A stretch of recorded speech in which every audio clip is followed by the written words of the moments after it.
غامدی۔ السلام علیکم ناظرین، پروگرام غامدی میں آپ کا میزبان اویس اقبال آپ کو خوش آمدید کہتا ہے۔ ناظرین، ہم نے اس پروگرام کے فارمیٹ کو تھوڑا سا تبدیل کیا ہے۔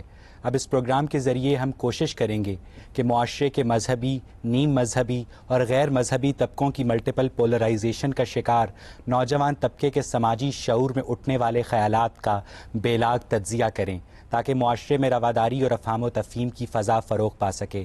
اس جستجو میں ہمارے ساتھ شریک سفر ہوں گے ممتاز مذہبی اسکالر محترم جاوید احمد غامدی صاحب، جن سے معاشرے کے مختلف طبقوں سے تعلق رکھنے والے نوجوان اپنے خیالات اور سوالات کا اظہار کھل کے کریں گے۔ کون کہہ رہا ہے ہم اسے نظر انداز کریں گے، اور کیا کہہ رہا ہے ہم اس پہ غور کریں گے۔ پروگرام کا باقاعدہ آغاز کرتے ہیں۔ ناظرین، زمانہ قدیم سے ہی انسانی شعور میں مقصد تخلیق کائنات کو جاننے کی جستجو رہی ہے۔ اس مقصد تخلیق کائنات کی جستجو سے لے کر خالق کائنات کی شناخت تک کا سفر انسان نے کیسے طے کیا؟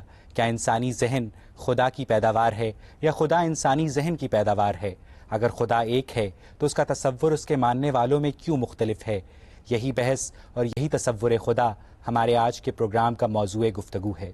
سب سے پہلے میں آپ لوگوں سے پوچھنا چاہوں گا کہ آپ کے ذہن میں خدا کا کیا تصور ہے؟ میں تصور خدا کو حالات کا متقاضی کہتی ہوں۔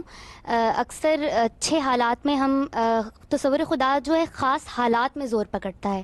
میں کانشیسلی اس پر بلیو نہیں کر پاتی، لیکن جب میں انتہائی نفسیاتی طور پر انتہائی کمزوری محسوس کرتی ہوں تب میں اس پر نہ چاہتے ہوئے بھی بلیو کر پاتی ہوں، لیکن کانشیسلی میں اس پر بلیو نہیں کر پاتی ہوں۔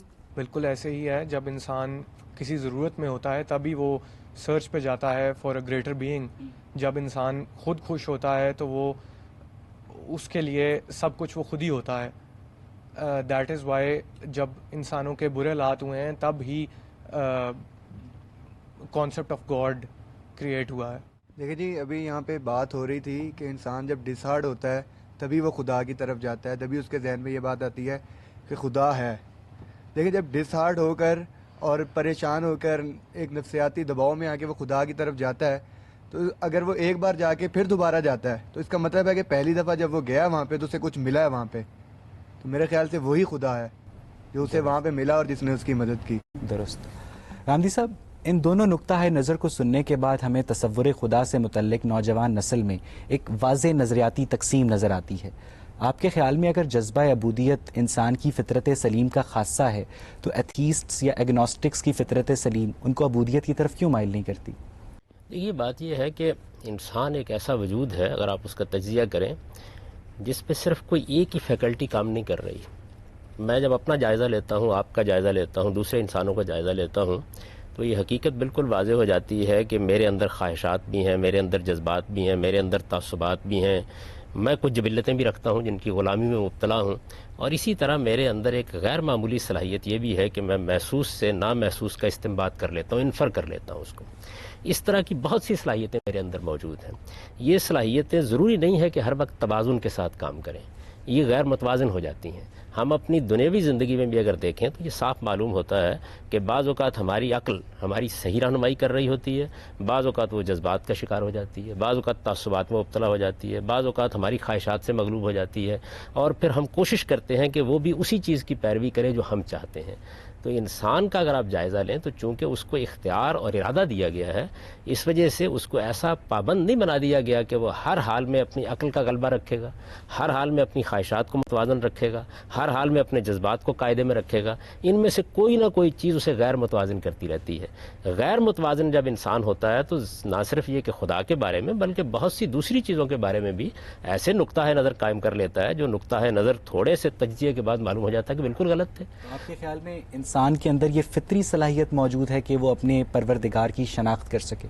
بالکل فطری صلاحیت موجود ہے۔ دیکھیے اس کی وجہ کیا ہے، اگر آپ پوری انسانی تاریخ کا مطالعہ کریں، فلسفیوں کو دیکھیں، آپ سائنسدانوں کو دیکھیں، آپ حکماء کو دیکھیں، آپ عام لوگوں کو دیکھیں، آج تک کوئی شخص خدا کا انکار کر ہی نہیں سکا۔ یہ بات ہی صحیح نہیں ہے کہ کسی شخص نے کبھی خدا کا انکار کیا ہو۔ اصل میں دو ہی صورتیں ہیں، یا کائنات کو خدا مانا جا رہا ہوگا یا کائنات کا خدا مانا جا رہا ہوگا، دوسری کوئی صورت پیدا ہی نہیں ہو سکتی۔ یعنی اس دنیا کا جب آپ جائزہ لیتے ہیں تو آپ کے سامنے یہ کائنات آ جاتی ہے۔ اس کائنات کی حقیقت کیا ہے؟ یہ مادہ ہے، یہ نفس ہے۔ ہم اس کے تصرفات کو دیکھتے ہیں، اس کی معنویت کو دیکھتے ہیں، اس کی گہرائیوں میں جاتے ہیں، اس کے اندر جو علم ہے اس کا مطالعہ کرتے ہیں، اس کے اندر جو حکمت ہے اس کا مطالعہ کرتے ہیں، اس میں ایک شعور کی کار فرمائی دیکھتے ہیں، تو دو ہی صورتیں ہوں گی. یا ہم یہ کہیں گے کہ یہ در حقیقت جو کچھ ہم کو نظر آ رہا ہے یہی خدا ہے، یہ خدا ہی کا ظہور ہے، وہ ایک ایسی ہستی ہے جو حی ہے، جو قیوم ہے، آپ سے آپ زندہ ہے، آپ سے آپ قائم ہے، اپنا شعور خود رکھتی ہے، اپنے آپ کو اس پوری کائنات کی وسعتوں میں پھیلا رہی ہے، اور اتنا علم رکھتی ہے کہ مستقبل میں جو کچھ ہونے اب ہمیں بتایا جاتا ہے نا یہ کہ دنیا کم و بیش اربوں سال پہلے وجود میں آئی، اور ان اربوں سال کے عرصے کے دوران میں اپنے ارتقائی منازل کو طے کرتے ہوئے بالکل ایک متعین راستے کے اوپر چلی جا رہی ہے. تو اتنا علم ہے اس کائنات کے پاس کہ یہ اپنا راستہ بھی متعین کر لے، اپنی منزل تک بھی پہنچ جائے، اور ٹھیک ان نتائج کو بھی عکس کر لے جو اس وقت ریاضیاتی سچائیوں کے ساتھ عکس ہو رہے ہیں. تو یا آپ اس کائنات کو خدا مانیں گے یا اس کا خدا مانیں گے. حامدی صاحب، یہاں سے ہم گفتگو کو مزید آگے بڑھائیں گے. جب آپ روایتی تصور خدا سے ہٹ کر اپنی ریزرویشنز کا اظہار کرتے ہیں تو آپ کے خیال میں خدا کا جو تصور انہوں نے آپ کو بتایا ہے آپ کے خیال میں کیا ہونا چاہیے یا بالکل نہیں ہونا چاہیے؟ سب سے پہلے تو میں غامدی صاحب سے ایک سوال کرنا چاہوں گا. غامدی صاحب نے ابھی کہا کہ feeling of a superior power انسانوں کے اندر innate built in by nature ہے، انہوں نے یہ کہا.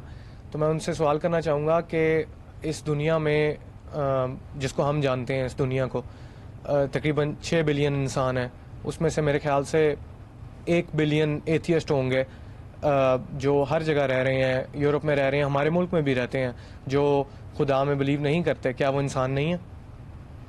سب انسان ہی ہے. میں نے جو بات عرض کی تھی وہ یہ تھی کہ انسان اپنے وجود کے لحاظ سے جب اپنا تجزیہ کرتا ہے تو اسے یہ معلوم ہوتا ہے کہ اس کے پاس صرف کوئی ایک فیکلٹی نہیں ہے جو کام کر رہی ہے، بہت سی چیزیں ہیں. اس وجہ سے وہ اپنے اختیار کو استعمال کرتا ہے تو بعض اوقات کسی چیز کا انکار بھی کر دیتا ہے، لیکن کس چیز کا انکار کر رہا ہے؟ میں نے یہ گزارش کی تھی کہ وہ انکار کر ہی نہیں سکتا. یعنی یہ اتنی بدیہی حقیقت ہے کہ یا اسے اس کائنات کو خدا ماننا پڑے گا یا اس کائنات کا خدا ماننا پڑے گا. آخر اس کائنات کے اندر جو شعور ہے، جو ذہانت ہے، جو علم ہے، جس کا ظہور اس پورے عالم میں ہو رہا ہے، میرے نفس میں ہو رہا ہے، مادے کے مختلف تصرفات میں ہو رہا ہے، اس کا انکار کیسے کیا جا سکتا ہے؟ یہ جو آپ الفاظ بولتے ہیں نا کہ فلاں آدمی خدا کو نہیں مانتا، وہ اصل میں مذہب جس خدا کا تصور پیش کرتا ہے، یعنی جو کائنات کا خدا ہے اس کا انکار کر رہا ہوتا ہے. کائنات کو خدا مان رہا ہوتا ہے، اس لیے کہ یہ مانے بغیر کوئی چارہ ہی نہیں ہے. دنیا کے اندر آج تک کوئی ایسا انسان نہیں پیدا ہو سکا کہ جو ان دونوں میں سے کسی ایک چیز کو نہ مانتا ہو.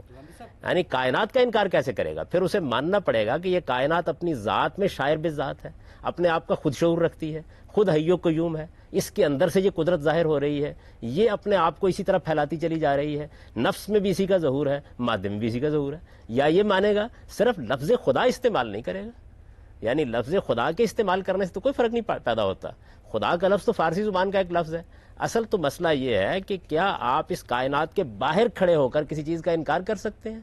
آپ یا اس کائنات کے بارے میں یہ مان رہے ہوں گے کہ یہ آپ ہی اپنی خدا ہے، خدا خود یہی عالم شش جہات، یا تو یہ مان رہے ہوں گے، اور یا یہ مان رہے ہوں گے کہ اس کائنات کا ایک خدا ہے جو اس سے ماورا ہے. ان کے علاوہ کوئی تیسری صورت آج تک پیدا ہی نہیں ہوئی. پیدا ہوئی تو مجھے بتائیے کون سی؟ ادھر اوپر دے دو. اگر ہم خدا کو مانتے ہیں تو اس سے کیا فرق پڑتا ہے، اور اگر ہم خدا کو نہیں مانتے ہیں تو اس سے کیا فرق پڑتا ہے؟ عام عوام کو اس سے کیا فرق پڑتا ہے؟ جی غامدی صاحب، انہوں نے پوچھا کہ حقیقی زندگی میں خدا کہاں آ کر ہماری زندگیوں سے وابستہ ہوتا ہے. یہ بات یہ ہے کہ میں چونکہ ایک عقلی وجود ہوں، عام سے عام آدمی کے سامنے بھی یہ سوال ہوگا کہ میں کیا ہوں، کہاں سے آیا ہوں، میرا انجام کیا ہے. اس کا اگر آپ یہ جواب دیتے ہیں کہ اس کائنات کا ایک پروردگار ہے تو آپ کی زندگی کا نقشہ بالکل اور ہوگا. اور اگر یہ جواب دیتے ہیں کہ اس کائنات کا کوئی پروردگار نہیں، یہ کائنات ہی خود خدا ہے، تو آپ کی زندگی کا نقشہ بالکل اور ہوگا. تو آپ کی زندگی پر جو اثر اس کا پڑتا ہے وہ یہ ہے کہ آپ کے سوچنے کا انداز، ازل اور ابد کا تصور، آپ کے انجام کے بارے میں آپ کا نقطہ نظر، یہ سب تبدیل ہو جاتے ہیں. اور جب یہ تبدیل ہوتے ہیں تو اس کا اثر آپ کے اخلاق پر پڑتا ہے، آپ کے کردار پر پڑتا ہے، آپ کی سیرت پر پڑتا ہے، دنیا کے بارے میں آپ کیا نقطہ نظر رکھتے ہیں اس پر پڑتا ہے. انسانوں کو آپ انسان سمجھتے ہیں یا کوئی اور مخلوق سمجھتے ہیں، کوئی باشعور ہستی سمجھتے ہیں یا بے شعور حیوان سمجھتے ہیں، یہ سارے سوالات پھر ایک پورا کا پورا پنڈورا باکس سے کھل جاتا ہے. پھر تو آپ کو ان سب سوالوں کے بارے میں کوئی ایک نقطہ نظر قائم کرنا پڑے گا. یہ ہے کہ میرے خیال میں سب سے زیادہ خدا کو ماننے والی جو قوم ہے وہ مسلمان ہیں، لیکن اس کے باوجود بھی اگر دیکھا جائے وسیع تر عالمی تناظر میں تو سب سے زیادہ مفلوق الحال قوم بھی مسلمان ہی ہیں. اس کی کیا وجہ ہے کہ اس سے مجھے یہ لگتا ہے کہ خدا کو نہ ماننے سے، جیسے کہ کیتھولک سے پروٹیسٹنٹ کی طرف جو لوگ آئے وہ مذہب کو نہیں مان رہے تھے، انہوں نے مذہب کو ایک سائڈ پہ کر دیا، خدا کے تصور کو ایک سائڈ پہ کر دیا، اور انہوں نے محنت کرنا شروع کر دی، اور جس کی وجہ سے وہ آج ترقی پر ہیں۔ حمید صاحب، انہوں نے کہا کہ مسلمان خدا پر یقین رکھنے کے باوجود بھی اتنے دنیا میں پسماندہ کیوں ہیں؟ جیسے کہ ہر سال حج کے موقع پر لاکھوں لوگ حج کرتے ہیں اور لاکھوں اچھے لوگوں کی دنیا میں اضافہ ہوتا ہے، لیکن پھر بھی مسلمان معاشرہ تنزلی سے نہیں نکلتا، کیوں؟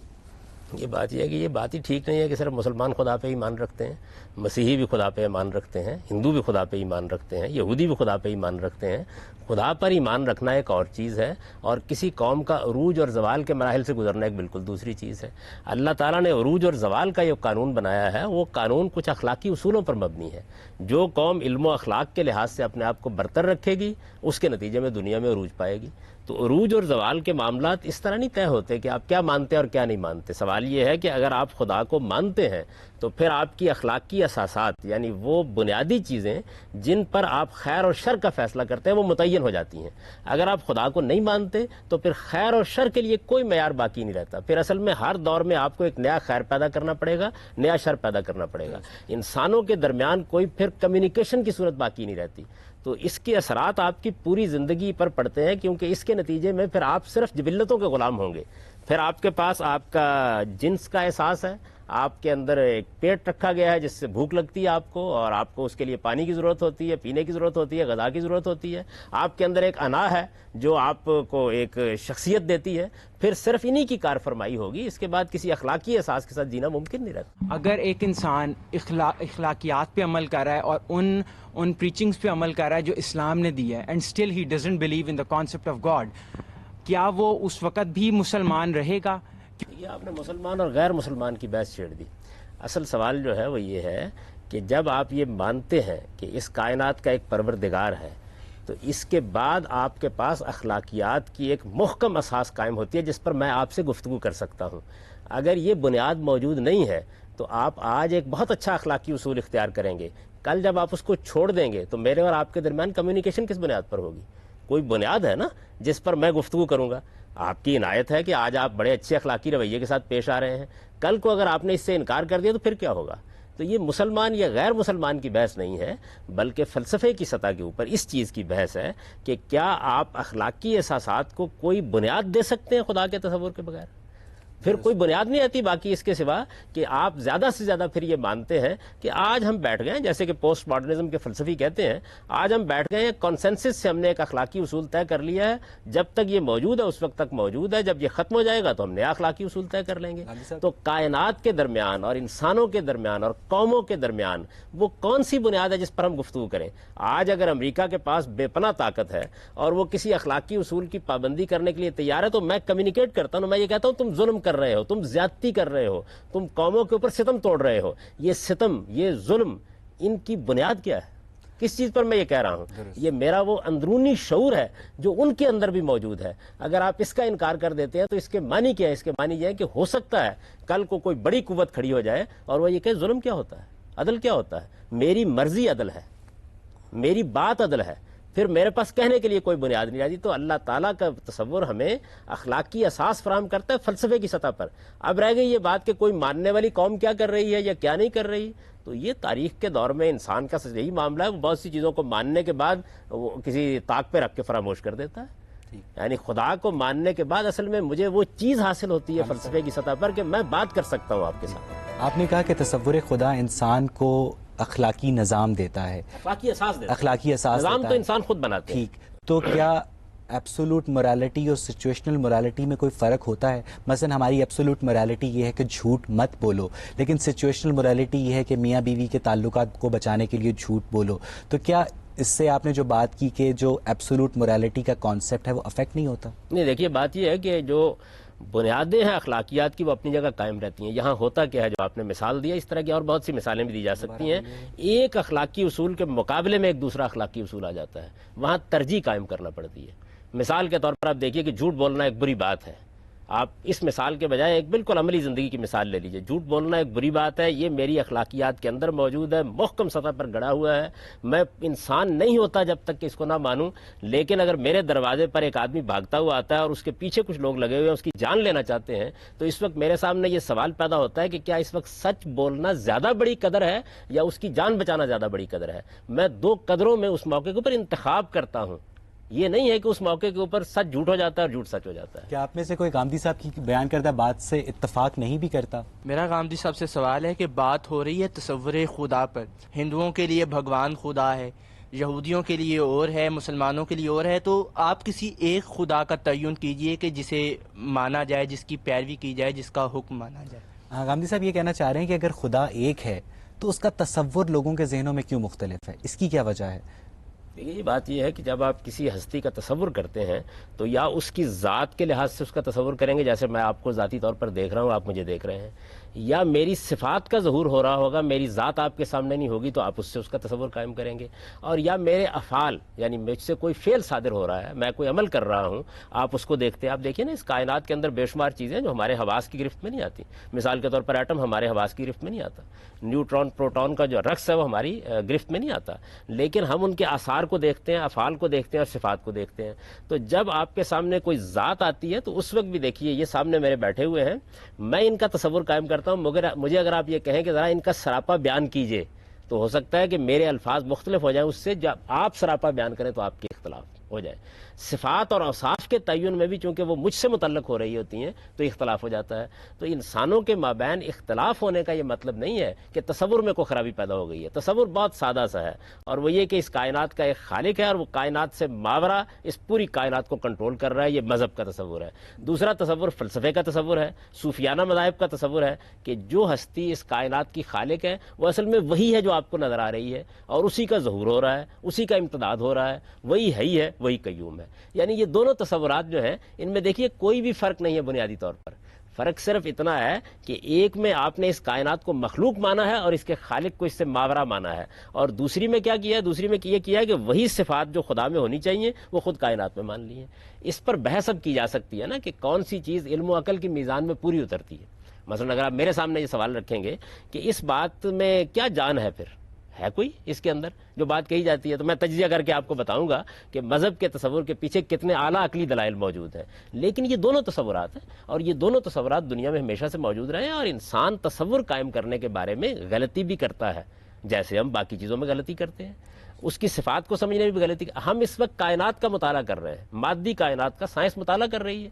آپ یہ دیکھیے کہ مادی کائنات کے اوصاف کو ہم دیکھتے ہیں، آثار کو ہم دیکھتے ہیں، اس کا مطالعہ کرتے ہیں تو اسے ایک نام دیتے ہیں. آج ہم نے جس چیز کو لا آف گریویٹیشن کا نام دے رکھا ہوا ہے، ممکن ہے کہ اب دنیا آگے بڑھتی چلی جائے تو یہی قوت کوئی اور نام حاصل کر لے. تو نام میں کیا رکھا ہے؟ اس کا جواب دیکھیے قرآن مجید نے کیا دیا. قرآن مجید نے یہ بتایا کہ اللہ تعالیٰ کے سب اچھے نام اللہ ہی کے ہیں، تم اس کو جس نام سے بھی پکارو. اصل چیز یہ ہے کہ آپ کا کانسیپٹ کیا ہے، آپ کا تصور کیا ہے. آپ کا خدا کا تصور کیا یہ ہے کہ وہ ایک ایسی ہستی ہے جس کے پاس شعور نہیں ہے، جس کے پاس علم نہیں ہے، جس کے پاس حکمت نہیں ہے، جو حال اور مستقبل سے واقف نہیں ہے، جو حی نہیں ہے، جو قیوم نہیں ہے.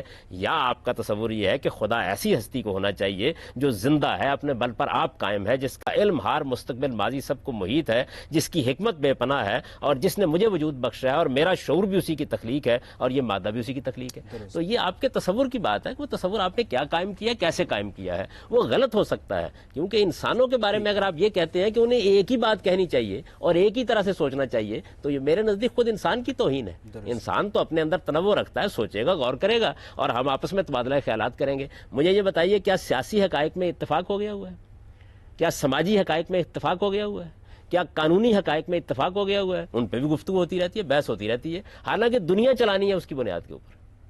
درست. گاندھی صاحب نے ابھی یہ بات کی کہ خدا ہے، اس پر بحث نہیں ہے. خدا ہے ہی ہے، اس پر بحث نہیں ہے، لیکن بحث اس پر ہے کہ خدا کیا ہے. میں اسی کے حوالے سے سوال کرنا چاہوں گی کہ جب میں تصور خدا یعنی خدا کے بارے میں سوچتی ہوں تو میرے ذہن میں آتا ہے کہ ازل سے ابد تک ہے. اب مجھے یہ بات نہیں سمجھ آتی کہ وہ ازل سے کیسے ہے، ابد تک کیسے ہے، یا وہ کیسے بنا ہے. جب ہم سورہ اخلاص پڑھتے ہیں تو تب بھی سمجھ نہیں آتی ہے. یہ سوچیں کیسی ہیں کہ مجھے حیت کے بارے میں سمجھ نہیں آتی. میری بہن دیکھیے، بات یہ ہے کہ چونکہ ذات خداوندی کو ہم نہیں دیکھ رہے، ذات خداوندی کیا ہے وہ ہماری آنکھوں کے سامنے نہیں، ہمارے حواس کی گرفت میں نہیں آتی. ہم جو کچھ بھی خدا کا تصور کرتے ہیں وہ یا اس کی صفات کے حوالے سے کرتے ہیں یا اس کے افعال کے حوالے سے کرتے ہیں، یعنی وہ کیسے کام کر رہا ہے. ہمیں اس کی صفات اس عالم میں نظر آتی ہیں، ہمیں اس کا کام اس عالم میں نظر آتا ہے، اس سے ہم ایک تصور قائم کرتے ہیں. تو بہت سے سوالات ہمارے ذہن میں پیدا ہو جاتے ہیں.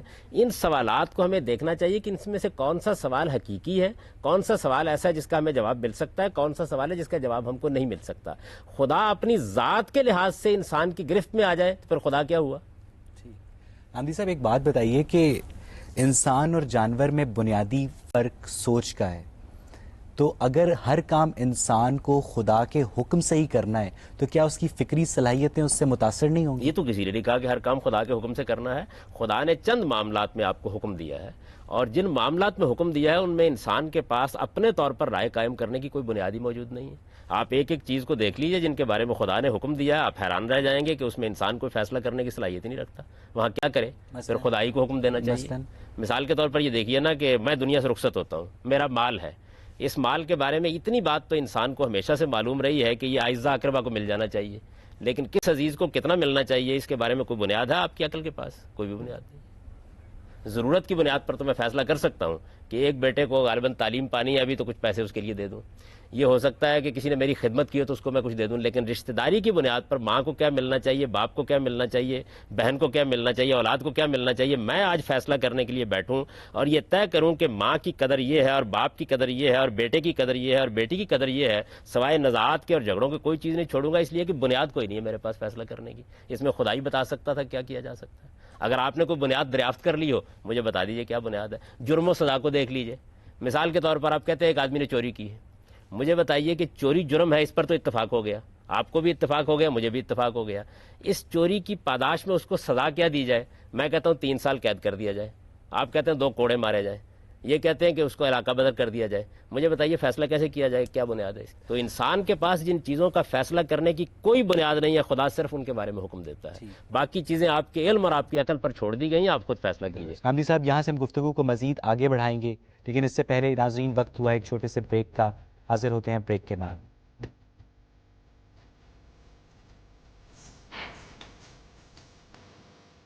غامدی صاحب نے ابھی بات کی کہ خدا انسان کو اخلاقی نظام کی بنیاد فراہم کرتا ہے، اس کی ڈیٹیلز نہیں بتاتا، تو کیا آپ اس سے اتفاق کرتے ہیں؟ وہ یہ کہ اگر اچھائی اور برائی اللہ کی طرف سے ہے and everything is predefined in the context of God, so that means whatever we are doing we are being operated by our holy string. تو پھر یہ جزا اور سزا کا جو کانسیپٹ ہے، اگر ہم اچھائی کرتے ہیں تو ہم اس لیے کرتے ہیں کہ we are told to do this اور we are design for that, اور اگر ہم برائی کرتے ہیں تو یہ بھی اللہ کی طرف سے ہے، کیونکہ ہم خود تو کچھ کر نہیں سکتے، کیونکہ ہمیں کہہ دیا گیا کہ لوح قلم میں ہر چیز جو ہے وہ محفوظ ہے and it is predefined. تو پھر یہ جزا اور سزا کا کیا کانسیپٹ؟ یعنی یہ جو سوال آپ نے کیا بات میں نے نہیں کی، میں نے یہ عرض کیا ہے کہ ہمارے پاس خیر اور شر کو طے کر کے ایک دوسرے سے بات کرنی ہے نا ہم نے. یعنی ہمیں یہ بتانا ہے کہ ظلم کیا ہے، عدل کیا ہے، انصاف کیا ہے، زیادتی کیا ہے، یہ چیزیں ہمیں بیان کرنی ہوتی ہیں، اس لیے کہ ہم ایک اخلاقی وجود ہیں. تو اخلاقی وجود کے لیے کوئی فلسفیانہ اساس اس وقت تک فراہم نہیں کی جا سکتی جب تک کہ انسان کے اندر ان چیزوں کو ازل سے نہ مانا جائے اور اس کے بارے میں یہ تسلیم نہ کیا جائے کہ ایک خالق ہے جس نے یہ شعور ہمیں دیا ہے. یہ نہیں کہ ہمیں خیر اور شر کا پابند کر دیا ہے، یعنی کوئی ہمارے اندر ایسی مشین لگا دی ہے جس کے نتیجے میں جو وہ چاہتا ہے ہم وہی کرتے ہیں.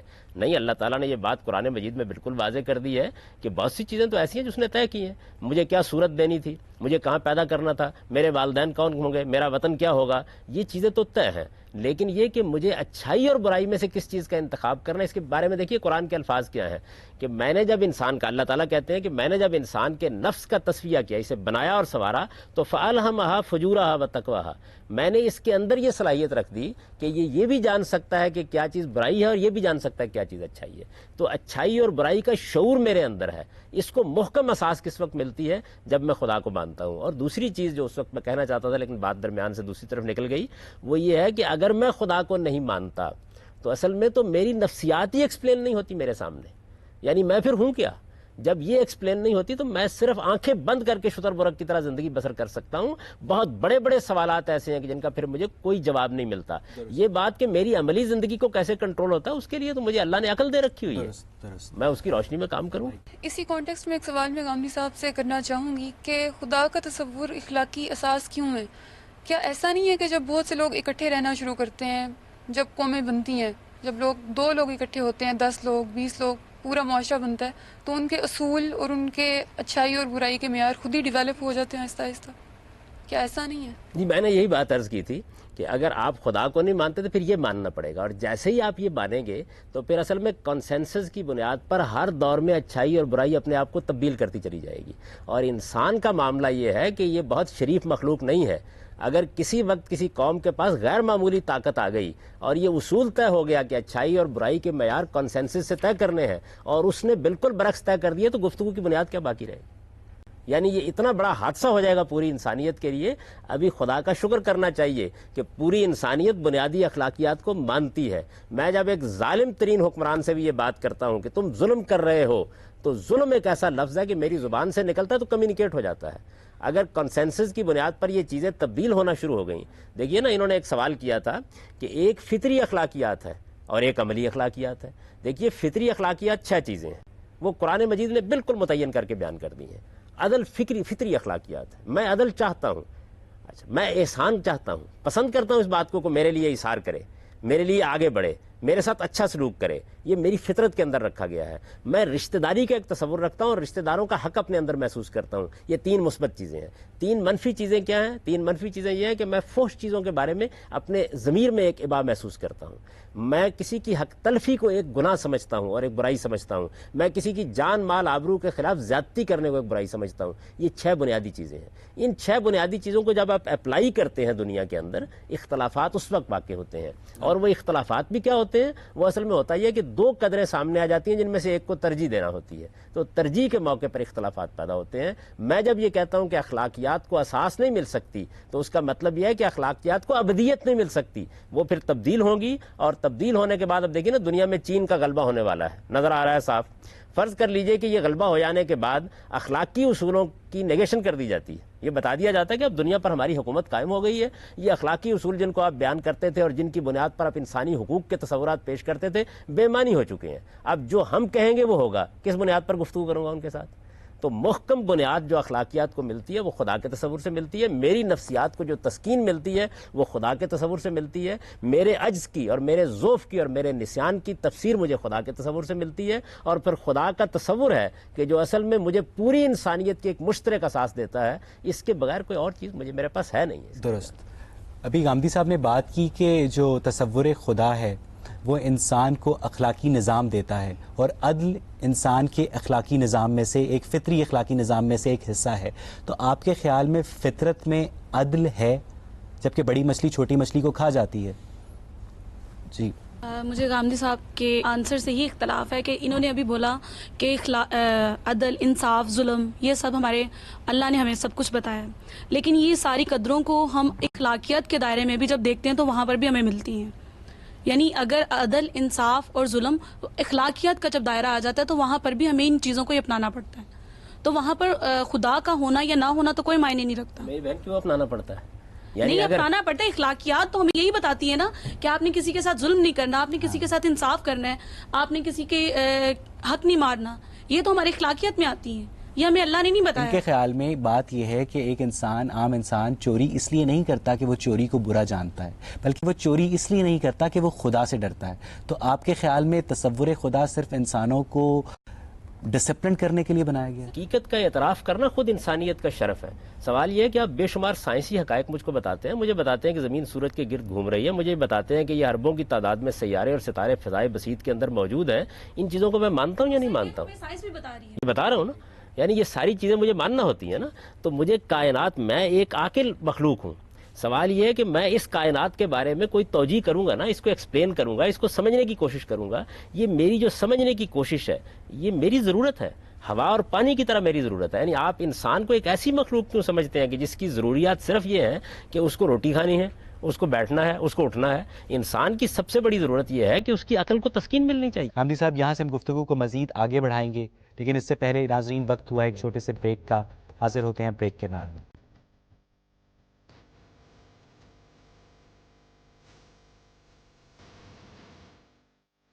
سر ابھی آپ نے یہاں پر کہا کہ ستارے ہیں، آسمان ہے، یہ نیوٹرن پروٹران یہ سب کچھ ہے، ٹھیک ہے.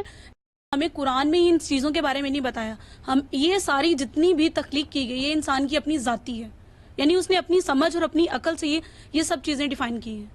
یعنی اللہ نے ہمیں یہ سب کچھ نہیں بتایا. آج جس ترقی پر ہم کھڑے ہیں یا ہم یہ جو پروگرام بھی کر رہے ہیں یہ انسان کی وجہ سے ہی سارا وجود میں آیا ہے. یہ سب چیزیں اللہ نے ہمیں کوئی چیز نہ بنانے کا طریقہ بتایا نہ کچھ بتایا. تو پھر ہم اس کو مانیں یا اگر نہیں مان رہے تو ہم زیادہ اچھی زندگی گزار رہے ہیں. اس کی وجہ یہ کہ ہم اخلاقیات کی بیس پر زندگی اگر گزاریں گے تو وہ زیادہ بہتر ہوگی. کیونکہ جب کنسیپٹ خدا کا کنسیپٹ ہے اس میں ہم ایک جکڑ جاتے ہیں، بندشیں ڈال دی گئی ہیں، چاہے وہ کسی بھی مذہب میں لے لی جائیں، چاہے وہ یہودی ہیں، اس میں ایک جکڑاؤ دے دیا گیا ہے کہ اس جکڑ میں رہنا ہے. ہم اسلام کی بات نہیں کر رہے، سب کی بات کر رہے ہیں، سب میں یہی ہے. دیکھیے جو گفتگو ہو رہی تھی وہ یہ نہیں ہو رہی تھی کہ اخلاقیات آپ کی فطری نہیں ہے. اخلاقیات فطری ہونا یہی تو اصل میں مذہب کی سب سے بڑی اساس ہے. میں نے یہ گزارش کی تھی کہ یہ اخلاقیات فطری ہیں. یہ اسی وقت فطری ہوتی ہیں جب ہم یہ مانتے ہیں کہ ہمارا وجود ایک خالق سے وجود پذیر ہوا ہے اور ساری انسانیت کے ہاں وہ ایک قدر مشترک کے طور پر موجود ہے. یہ جو آپ نے بہت سی باتیں کی کہ یہ سب کچھ خدا نے ہم کو نہیں بتایا، وہ عقل دی ہوئی کس کی ہے، وہ صلاحیت رکھی ہوئی کس کی ہے؟ اگر آپ اس کو نہیں مانتے تو پھر اپنے آپ کو خدا مان رہے ہیں. دونوں میں سے ایک ہی چیز ہوگی. ہمیں کوئی انسان اچھا لگتا ہے تو اس میں کچھ برائیاں بھی ہوں تو ہم یہ کہہ دیتے ہیں کہ اس میں یہ بھی اچھا ہے وہ بھی اچھا ہے. دیکھیے یہ جو آپ نے ارشاد فرمایا نا کہ انسان نے یہ سب کچھ بنا دیا ہے، یہ انسان نے نہیں بنایا یہ سب کچھ. یہ اصل میں انسان کے اندر کی اس صلاحیت کا ظہور ہے جو اس کے اندر رکھی گئی ہے. انسان کے اندر اگر وہ صلاحیت، میں نے تو عرض کیا نا کہ یا آپ کو یہ ماننا پڑے گا کہ یہ کائنات اور آپ کا وجود یہ اصل میں حی اور قیوم اور علیم اور حکیم ہے، یا یہ ماننا پڑے گا، اور یا یہ ماننا پڑے گا کہ اس کا ایک خداوند ہے جو علیم اور حکیم ہے اور اس نے اس کو عقل عطا فرمائی ہے. یہ اس کی کار فرمائی ہے. اور اس کائنات کے اندر آپ نے کچھ بھی ایجاد نہیں کیا، آپ نے دریافت کیا ہے. جو کچھ موجود تھا اس کو دریافت کیا، ڈسکور کیا ہے. آپ نے لاز ڈسکور کیے ہیں جو کائنات کے اندر کار فرما تھے. آپ نے صرف مشابہتیں دیکھنے کے بعد ان کی نقل کی ہے، کچھ بھی نہیں کیا. آپ نے پرندے کو دیکھا ہے جو خدا نے بنایا ہے، اس سے جہاز وجود پذیر ہوا ہے. آپ نے آواز کو دیکھا ہے کہ وہ کیسے جاتی ہے. اس کائنات کے اندر وہ برقی لہریں موجود تھیں کہ جن کی بنیاد پر وہ آپ تک پہنچ سکے، اور یہ سب کچھ وجود میں آ گیا ہے. ایسا نہیں ہے کہ انسان نے کوئی خارج میں رہ کے کوئی چیز ایجاد کر لی ہے. اس کائنات کے اندر آپ اس کو خدا مانے یا اس کا خدا مانے، اس کے اندر اصل میں وہ سب کچھ موجود تھا جو دریافت کیا، اور دریافت کرنے کی فیکلٹی وہ آپ کے اندر موجود تھی. آپ لے کے آئے ہیں سب کچھ، یہاں سے کچھ بھی نہیں نکالا آپ نے. عامر صاحب ابھی آپ نے بات کی کہ کائنات کے وجود کی توجیہ کے لیے خدا کی شناخت بہت ضروری ہے. دوسری طرف ماہرین فزکس اسٹیفن ہاکنگ اور کارل سیگن کہتے ہیں کہ کائنات مسلسل پھیل رہی ہے، تو کیا خالق اپنی تخلیق کو مکمل کرنے سے قاصر ہے؟ خالق اپنی تخلیق کو اگر مکمل کر دیتا ہے تو اس کا مطلب تو یہ کہ اس کی تخلیقی فعالیت ختم ہو گئی. قرآن مجید تو اس کی یہ شان بیان کرتا ہے کہ کل یومن ہوا فی شان، ہر آنے والے دن وہ ایک نئی شان میں ہوتا ہے. تو اس وجہ سے اس کی تخلیقی فعالیت بند کیوں ہو جائے؟ مکمل کے لفظ کا کبھی آپ نے تجزیہ کیا چیز ہے؟ مکمل کا لفظ تو مطلب یہ ہے کہ خدا کی تخلیقی فعالیت پر آپ نے ایک حد لگا دی ہے. تو وہ خدا کیا ہوا کہ جس کی تخلیقی فعالیت آپ کے حدود میں آ کے بند ہو گئی. کائنات وسعت پذیر ہے، پھیلتی چلی جا رہی ہے، لامتناہی ہے کائنات. اصل میں یہی تو اس بات کی شہادت ہے کہ اس کائنات کا بنانے والا بھی لامحدود ہے اور وہ بھی لامتناہی ہے. غازی صاحب ایسی کیا وجہ ہے کہ عمومی طور پر ہر بلیور کا بلیف دوسرے بلیور کے بلیف سے مختلف ہوتا ہے، لیکن ہر نان بلیور کا بلیف دوسرے نان بلیور کے بلیف سے ملتا جلتا ہوتا ہے؟ ایسا بھی نہیں ہے. دیکھیے جو لوگ نہیں مانتے، میں نے تو آپ سے عرض کیا ہے کہ وہ پھر اس کائنات کے بارے میں یہ مانیں گے کہ یہ آپ سے آپ ہے اور یہ ازلی بھی ہے اور یہ ابدی بھی ہے اور اس کے اندر علم بھی ہے اور اس کے اندر حکمت بھی ہے. ذرا ان کے تصورات کو جائزہ لیجئے، آپ یہ دیکھیں گے کہ ان کے تصورات کا تو ایک جنگل ہے پورا کا پورا جو آباد ہے. ان میں وحدت الوجودی بھی موجود ہے، ان میں وحدت الشہودی بھی موجود ہے، اس میں مادہ پرست بھی موجود ہے، بے شمار ان کے اندر افکار اور خیالات موجود ہیں. یعنی یہ آپ نے کیسے کیا کہ وہ ملتے جلتے ہیں؟ ملتے جلتے تو خدا کو ماننے والے ہیں. اس کی وجہ یہ ہے کہ خدا کو ماننے والے جتنے ہیں وہ ایک بنیادی بات کہہ رہے ہیں، وہ یہ کہ اس کائنات کا ایک خالق ہے. اچھا، اسلامی تاریخ میں جو جبریہ اور قدریہ کا ایک دوسرے سے بڑا متضاد تصور خدا ہے، اس کے بارے میں کچھ بتائیے. دیکھیے بات یہ ہے کہ وہ خدا کے افعال کو سمجھنے کی کوشش کر رہے ہیں، یعنی خدا اس کائنات کے ساتھ اور انسان کے ساتھ معاملہ کیا کر رہا ہے اس کو سمجھنے کی کوشش کر رہے ہیں. اس میں ظاہر ہے کہ ایک نقطہ نظر انہوں نے قائم کیا, ایک نقطہ نظر دوسرے گروہ نے قائم کر لیا. اس کا فیصلہ کرنے کے لیے ہمارے پاس قرآن مجید موجود ہے, وہ بتا رہا ہے کہ انسان کو کہاں تک مجبور پیدا کیا گیا اور کس دائرے میں انسان کو اختیار دیا گیا ہے. دیکھیے بات یہ ہے, جیسے میں نے ابھی آپ کے سامنے ایک سوال رکھا نا, کہ دین صرف اس معاملے میں آپ کی رہنمائی کرتا ہے جس میں آپ اپنی عقل سے کوئی فیصلہ, حتمی فیصلہ کرنے کی پوزیشن میں نہیں ہوتے, آپ کے پاس کوئی بنیاد نہیں ہوتی. تو یہ معاملہ بھی اللہ ہی سلجھا. اس کی وجہ یہ ہے کہ ایک طرف ہم کائنات کو دیکھتے ہیں اپنے گرد و پیش میں, یعنی انسان کا معاملہ تو یہ ہے نا کہ اربوں سیاروں اور ستاروں میں ایک ذرے کے برابر زمین ہے, اس کے اوپر انسان بس رہا ہے. تو جب کائنات کو ہم دیکھتے ہیں تو مجبور محض دیکھتے ہیں, بالکل کنٹرول دیکھتے ہیں. معلوم ہوتا ہے کہ کسی کی گرفت میں اور کسی کی مٹھی میں ہے پوری کائنات. اس کے مقابلے میں انسان کے پاس بڑے محدود سے دائرے میں اختیار ہے. تو یہ چیز جو انسان کائنات میں دیکھتا ہے اس کو خیرہ کر دیتی ہے, اور وہ خیال کرتا ہے کہ شاید میرے پاس بھی اختیار نہیں ہے. یہ اختلاف ہوگا. اس اختلاف کو دیکھیے, آپ انسان کے اختلاف سے کیوں گھبراتے ہیں؟ انسان کو جس خالق نے بنایا ہے اس نے جب اختیار دے دیا ہے تو اختلاف ہی میں حسن ہے, ہونے دیجئے. دیکھیے قرآن مجید نے کیا بیان کیا, قرآن مجید نے کہا انا ہدینہ السبیل, ہم نے انسان کو بنایا تو بالکل سیدھا راستہ اس کو دکھا دیا. لیکن یہ راستہ ہے کیا؟ اما شاکرم و اما کفورا. یہ اس اختیار کے ساتھ ہے کہ چاہے تو ہمارا شکر گزار بندہ ہو اور چاہے تو نہ شکر گزاری پر تلے. ناظرین, آج ہم نے تصور خدا کے چند غیر روایتی پہلوؤں پہ بحث کی. یہ سفر ابھی جاری ہے. یہ کسی بھی باشعور آدمی کے لیے دلیل جذبات پہ بھاری ہے, اور اگر یہ خاکی اپنی فطرت میں نوری ہے نہ ناری ہے تو ہمیں نور کی کشش یا نار کی تپش سے بالاتر ہو کر اس علمی جستجو کے سمندر میں غوطہ زن ہونا ہے. اگلے پروگرام میں ہم تصور خدا سے متعلق اس بحث کو مزید آگے بڑھائیں گے. تب تک کے لیے اپنے میزبان اویس اقبال اور پروگرام غامدی کی پوری ٹیم کو اجازت دیجیے. خدا حافظ.